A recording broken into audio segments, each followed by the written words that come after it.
This is the Dollemore Daily, and I'm Jesse Dollemore.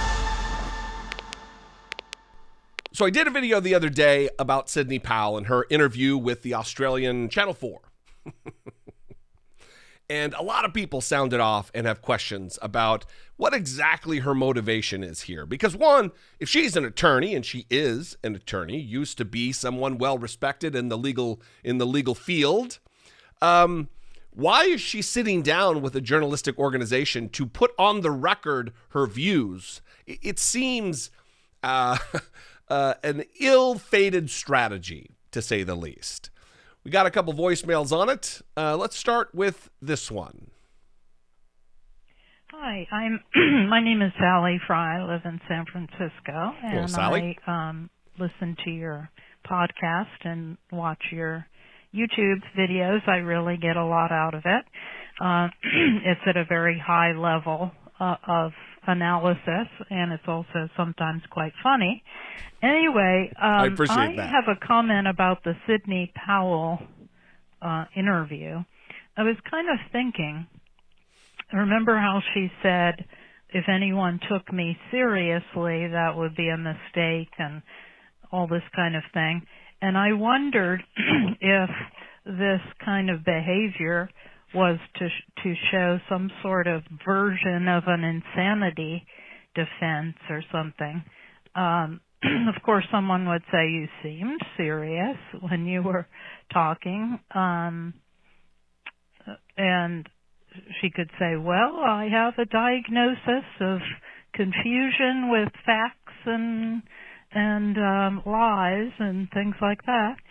So I just wonder if that'll lead to anything, and I kind of have some trepidation about it. But this was hilarious. I loved it. And I liked reading all the comments about it, too. Thank you very much. Bye.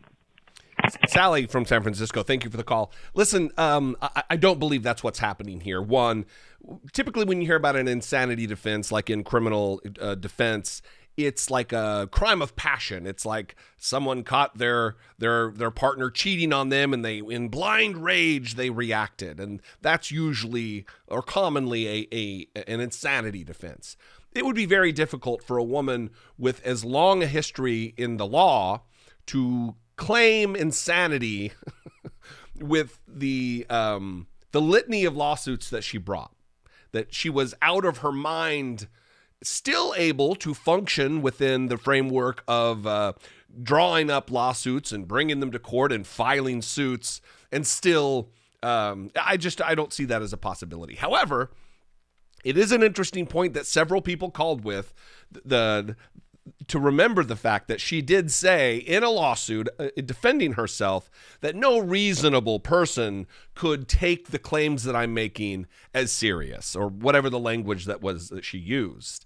It is duplicitous. It is speaking out of both sides of her mouth. She wants to be able to make these claims to whip up MAGA world into a frenzy, to continue the conspiracy, but also she wants to have it that, well, no reasonable person could believe what I'm saying. It is Donald Trump 101, saying multiple things so you have the out to be able to defend yourself, which Republicans largely, especially leaders in the Republican Party and the conservative movement and Trump world, they utilize the same exact strategy. So yes, Sidney Powell is facing a real problem right now relative to the defamation suit brought against her by Dominion Voting Systems, but also the fact that she is being disbarred and disciplinary action being taken against her professionally because of the fact that she brought frivolous lawsuits in an attempt to attack our democracy. Absolutely. Thank you for the call.